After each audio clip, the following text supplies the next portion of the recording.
Xizt has joined Fnatic. This time, Xizt has joined Fnatic, or should I say rejoined Fnatic, if you know his history from CS 1.6. This time, as the in-game leader, replacing that role that Golden had, but not replacing Golden as a player. No. In fact, the player he has replaced is Lekro, obviously one of the more recent recruits and someone who's been in Fnatic a couple of times now himself.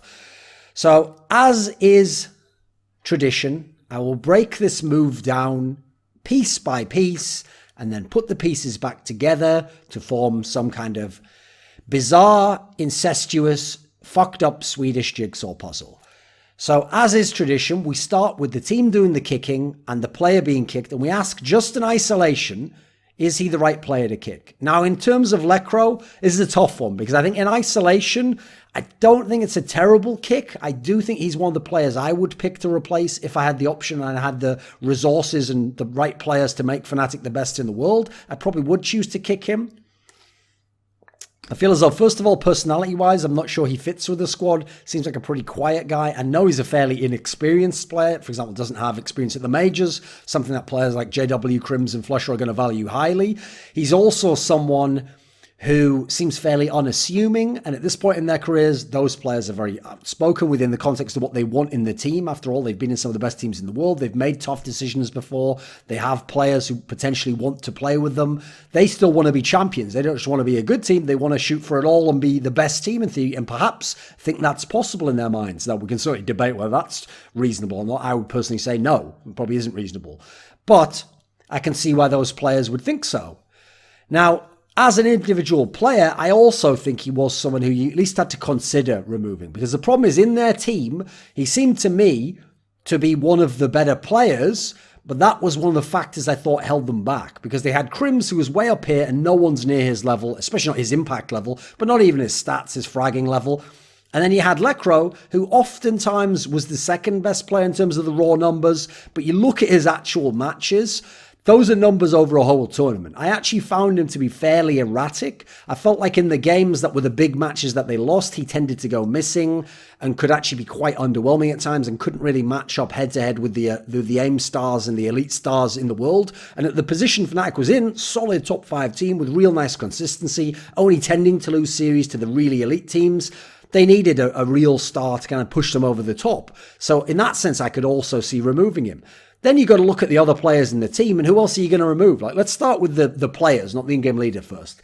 Right, in terms of removing JW, okay, I could certainly see a case for it.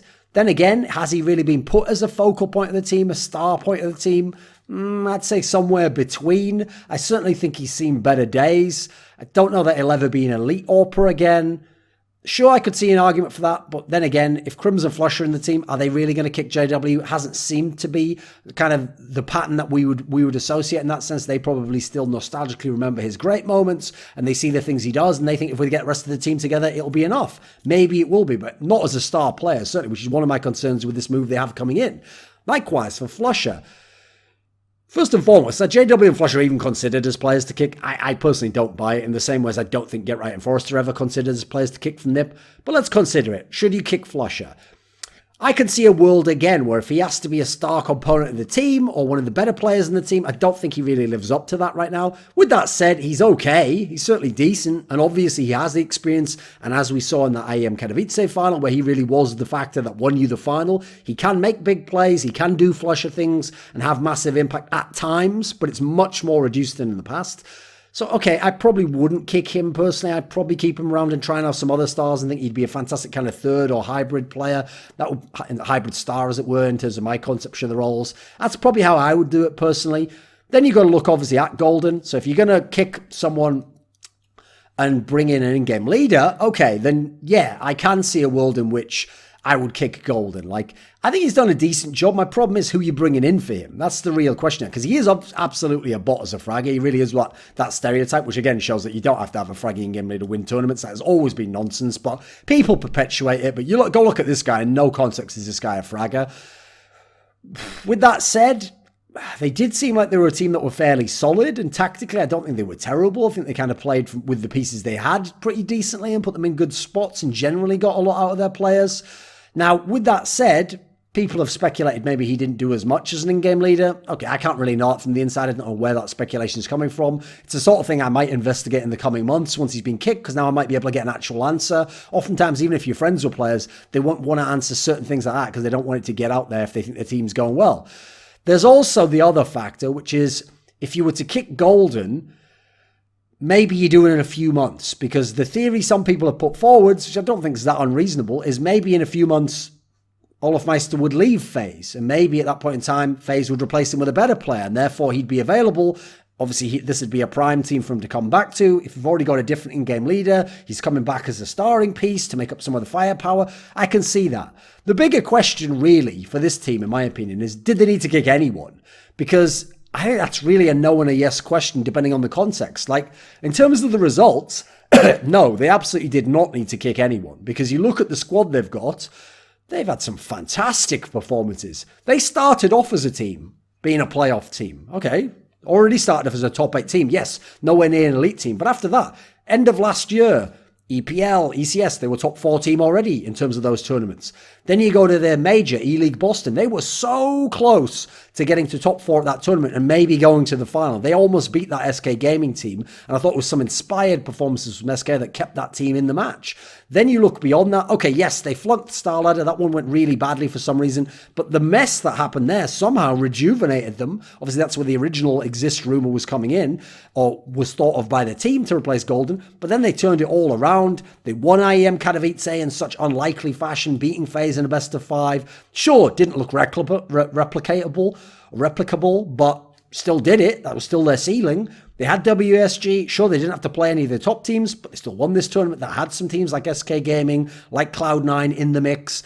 They went to DreamHack Marseille, where Astralis had already emerged as this dominant team. They finished top 4. Who did they lose to? Astralis, so you can't really blame them for that. Sure, they lost to Na'Vi as well. Okay, these are some of the top teams. Na'Vi obviously have one of the best players in the world, arguably the best player in the world. In fact, it's not really arguable, is it? He's pretty much undisputed as the best player in the world in Simple. Then they go to IEM Sydney. Basically, their only poor result in about, 8 months or something. They come 5th to 6th, and that's because in the group, they lose to Astralis. Everyone's losing to Astralis right now. And in the playoffs, they lost to FaZe, who went on to win that tournament, and in the playoffs at least, show some inspired form. So, you know what? I don't think those are unreasonable losses. I think as a 5th to 6th, that's actually one of the better 5th to 6th you could probably get in the current scene. So I have to say, the results are solid to pretty good, actually, with some very good results in there, like IEM Katowice. And I think generally they're a good team. It seemed like they had good consistency.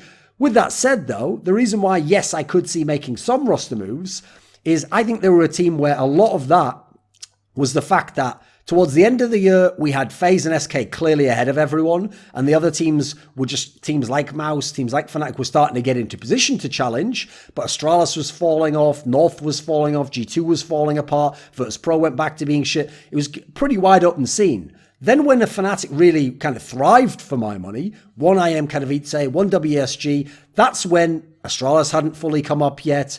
FaZe was starting to drop down a little bit.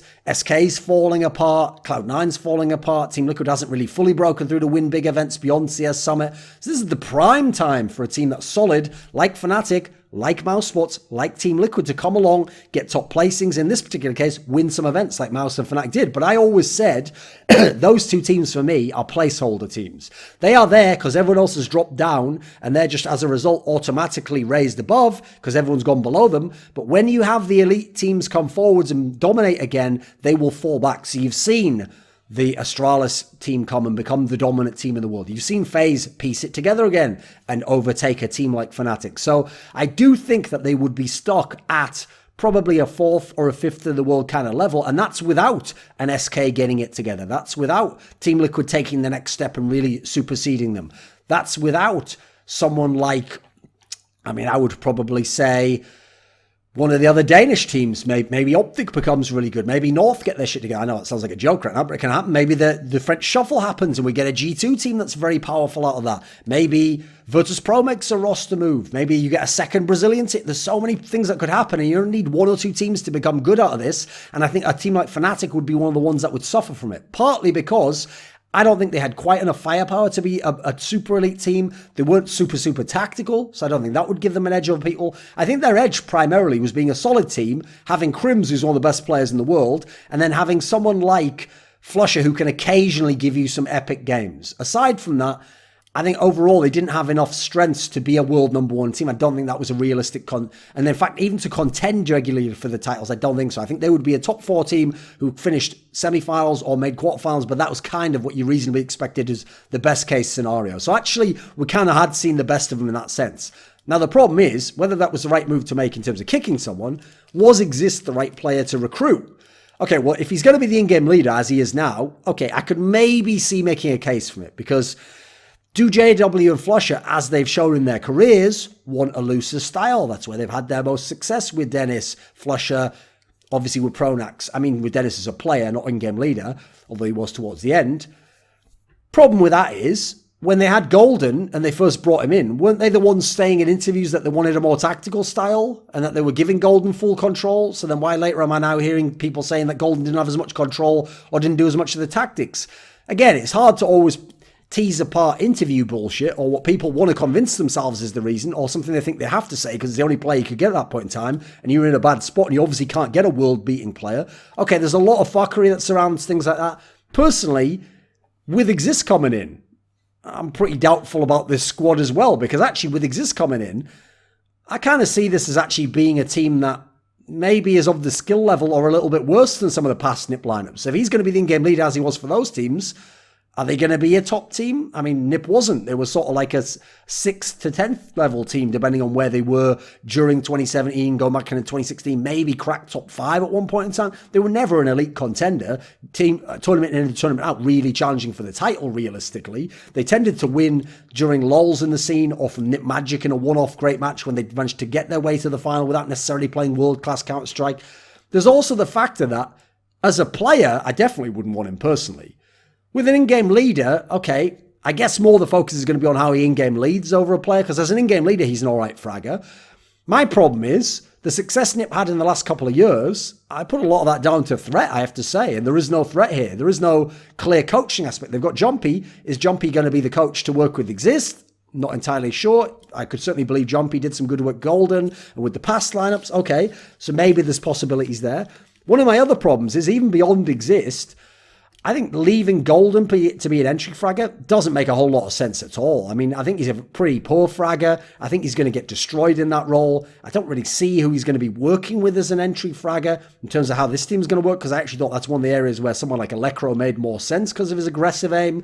I don't really know how this lineup helps at all, whether or not you like Xizt as in-game leader or not. Then again, maybe this is a step-by-step move. It's the old boiling the frog move, maybe more applicable to the French scene, to eventually get to have Xizt as the in-game leader and Olaf as a star player. And maybe that would make more sense. Obviously, he's been playing more as an entry in FaZe right now, has rediscovered his form. So, okay, I could see a world in which that might make some sense. Or maybe you can consider a Modi down the line. Maybe he could do that role. Don't know if any Swedish teams are going to ever go back on that personally. But one thing I can answer, I think, with some speculation, some ideas, is the question Stu asked in his little blast on Twitter, which was, why are Fnatic in love with Xizt? Let's start with the COO of Fnatic, or Chief Gaming Officer, CGO of Fnatic, Khan. Obviously, the legendary in-game leader of Fnatic in CS 1.6, massively successful, won majors, won many more tournaments, won massive amounts of prize money, amazing amount of medals and top 4 finishes at tournaments. One of the all-time great in-game leaders. When he was coming to his retirement periods, he was already considering it in 2011, but then he decided to plump for retirement in the spring of 2012. And when he retired, he had Xizt in his team as a player, just a player under him. And he kind of saw Xizt as a potential protege, someone who could replace him as an in-game leader in Fnatic, could carry on his legacy. Fnatic could be a great team, and they could have another dynasty under another in-game leader who, again, was someone with a similar past to Khan, had been a fragging in-game leader, someone who could frag, more of an all-round player, but transitioned to more of a supportive player and a raw in-game leader and worked with stars. So Xizt was starting to do this. They had a very talented team at the time around him. It was kind of like a team where I joked it was all attacking midfielders, because it was a bunch of like semi-stars, some other Nordic teams, and they had a quality squad, and they became the number 1 team in Counter-Strike. But very early on in that, Xizt left, and he went over to NIP to play with Get Right, to play with Forest, and to play CSGO. Now, it turns out he'd actually had an opportunity to play with Get Right Forest in SK years before, and he'd actually turned that down to stay in Fnatic. So this was kind of a blow to Khan. It was a blow to Fnatic. They lost someone they saw as they could mold this guy to be an ex-great in-game leader. Obviously, with Khan still in the organization, you hope he could have been a mentor to him in that respect, someone he could go to, talk about things, learn leadership skills, because he wasn't such a vocal player at that point in time. And instead, he went to NiP, and obviously they went 87-0. They won tons of tournaments, first 10 lands or whatever it was. We're a fantastic team. And so at that point in time, it seemed like he's the one that got away. He's the one that we let go, and he went to what ended up being a big rival of ours. So I certainly see as someone like Khan, this is someone he would think, if we get a chance to get him back later, and again as the in-game leader, and now with more experience and as a veteran, and again maybe some kind of hearkening to some of the patterns of my own career, this is someone we could build a dynasty with. This is someone who has experience at the majors and in top-level teams and working with different star players. Maybe he's the guy to turn our franchise back around and make us a number one team again. I could see Khan believing that. He's a guy who is more about social components, about your experience, about how you are as a teammate. Not always just about the raw fragging numbers or your pizzazz in the server, as it were. There's also, I've got a forthcoming Reflections interview with Khan, in which we actually addressed the original rumor where Xizt was going to join instead of Gold, and I asked him about this and why it was and what he thought about his time playing with Xizt and Xizt potentially replacing him in the CS 1.6 Fnatic. And as a result, actually, because of these moves going on the last few weeks, I held off on releasing that interview at Khan's request, because I wanted to see how this would play out, and he thought it might be a bit divisive if that interview came out while this is all going on and might cause problems with speculation. So you will see that in the coming weeks, but I held it off at the request of Khan. Now, one of the things he said in that interview, though, which I can reveal, is that he thought Xizt was one of the best teammates he had ever played with, and that he was someone who was really great in that respect and someone that he respected for staying with Fnatic at the time. And so I certainly see him as someone who has a lot of respect for Xizt as a player. He also, Khan, when he's thinking about the CSGO division, wants them to be the best again, wants them to be a top elite team. He doesn't want them to just be a good team and just compete and have a good squad. He's always trying to do moves and build for a future in which they're the best and they have another dynasty and they're another era-defining team. And so he's trying to get the players and the pieces he thinks can do that. He's not trying to get pieces just to be good now or in the short term. So in terms of making those moves, Khan's career and Fnatic's career has been one that's like this. Obviously, the classic one was you go back to the end of 2010, the star players in the team were some of the best players in the world. They were Forest, Get Right, and there were a player called Gux. And those three players came to Fnatic in part because they'd heard that it was rumored that Khan wanted to kick a Get Right. And they said, you have to choose. Either us, the star players, stay now, and you kick DSN and maybe Khan as well, or we leave. And they thought this ultimatum would force the hand of Fnatic and they'd get their way. But what happened was, Khan, who was really the guy in with the Fnatic management and the leader of the team, didn't want DSN kicked. And so he said, right, well, the other side of the ultimatum, kick those guys. And so they did kick those players. Those players went to SK. SK became a better team than Fnatic, won more than Fnatic. But you know what? Eventually, other moves happen along the way. No move is final. No move totally defines the future. You come into CSGO, oh, NiP was the best team. Again, the Get Right and Forest move seems to be biting Fnatic in the ass, right? I even bought a piece about this. But they bring in the guys who were in Epsilon before. Flusher, Crims, JW, at the time Schneider. Then they kick out Modi. They get in Pronax, an old school 1.6 leader, not that great at fragging, but a guy with his own strengths. You see the similarities here to someone like Xizt.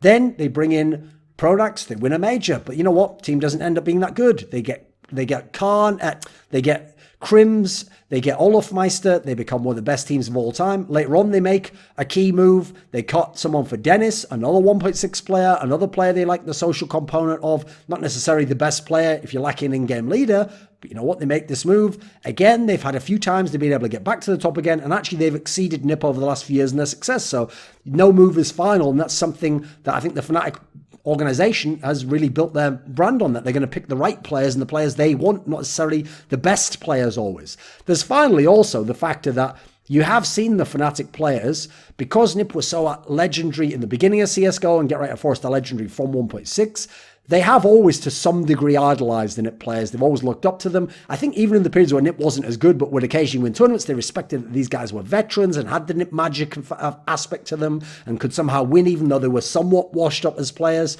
And so that seed was planted deep. That hook was in there, and hence why before Fnatic won those majors with Olof and Crims, Someone like JW wanted to go to NIP, and then later on he wanted to go to NIP again. And there have been rumours in the past of maybe NIP players would come for Fnatic, or Fnatic players would go to NIP. And there has been this almost, to us on the outside, irrational love of the NIP players and drive to want to play with them over better Swedish players.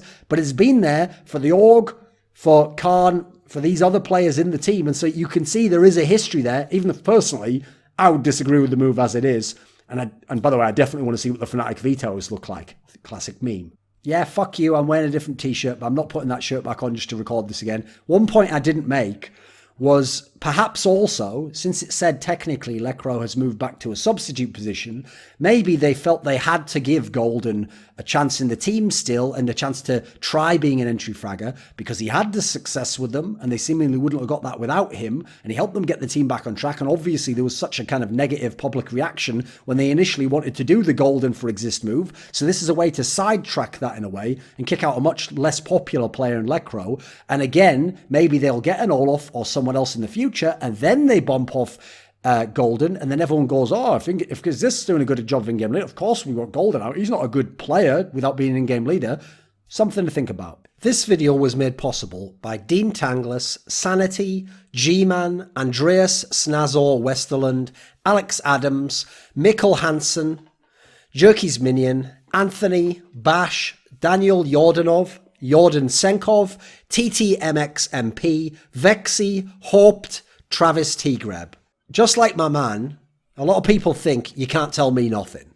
But I've graduated from that mindset, and now it is possible to have influence over some of the people I have on my shows, some of the topics I cover, to ask me questions directly and get exclusive teasers for upcoming projects I'm working on.